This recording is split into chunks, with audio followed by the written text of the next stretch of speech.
Hey, little olives. Lauren Oliver here for my last day of vacation. Ask Lauren Oliver, boo. However, the good news is I am flying tomorrow to London and to Edinburgh for the Edinburgh Book Festival. So, for all my UK fans, check my Tumblr and my website, my Twitter. I will be over there. I hope to see you. I have a bunch of signings, I have some panels, so better be there. And I'm super excited to announce a very special themed Ask Lauren Oliver in celebration of the imminent publication of Rooms, which for those of you who don't know is my first adult novel and it's about ghosts. So next week I'm going to be doing a tarot card reading. I'm going to be communicating with the spirits. Yes, that's one of my many talents. And I want to answer your questions from the spirit world. So don't forget to tweet me or Tumblr me your questions that you would like me to ask the wisdom of the universe to interpret for you. And next week I will be doing the reading and hopefully getting amazing answers from the spirit world. For today, we're getting our questions from the more material world. So, for example, from Logan Elliott, who is our first question. Do you think it would be helpful for a male author's career to write under a female pseudonym, gender neutral name, or initial name? No, I don't.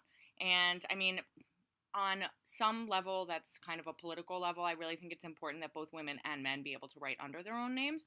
I know that there is wisdom in publishing that says the inverse sometimes, that, for example, female fantasy authors would do better if they use a gender-neutral name. I think that's a real shame, and I think the only way to really change those attitudes and those prejudices is to have people writing, under their whatever their name is or whatever gender their name is. Unless, you just want to do it for fun and kind of assume a pseudonym and an identity, in which case I'm all for that.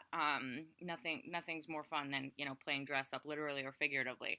So, but no, I don't think it's helpful either way. And, I think that we do need to change some longstanding attitudes about what kind of books men can write versus what kind of books women can write.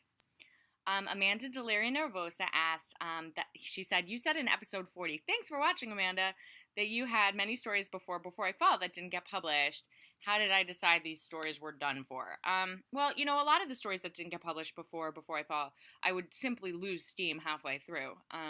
I would have a great idea or what I thought was a great idea, and I'd start writing it, and I'm sure this experience a lot of you have. Halfway through, you just kind of peter out on the page and just don't feel like picking it up again. So that's kind of how I knew that those were done for.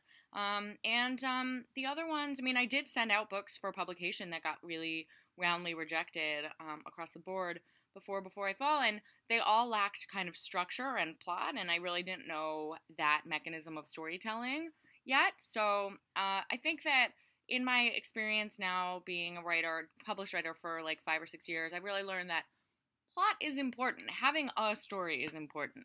So that's the reason that I gave up on those, and you guys are going to thank me for that, because otherwise you'd be forced to read through a slog of 800 pages where nothing interesting happens. So you're welcome. Anna Lovato from Google Plus said, if you could have a superpower, what would it be? Okay, well, this is so obvious for me because I travel literally all the time, so I would definitely pick the power to teleport? Yes, teleport. Materialize one place. I would never sit in traffic again. I would never go to an airport again. I would never get, frisked and have to take off my shoes in public again. Definitely. All right, guys, don't forget, next week in celebration of Rooms, I'm doing a tarot card reading and communing with the spirit world. I might even have special guests with me. Well, I'll definitely have special guests with me because there will be spirits involved. So send me your questions, Tumblr, Twitter, whatever.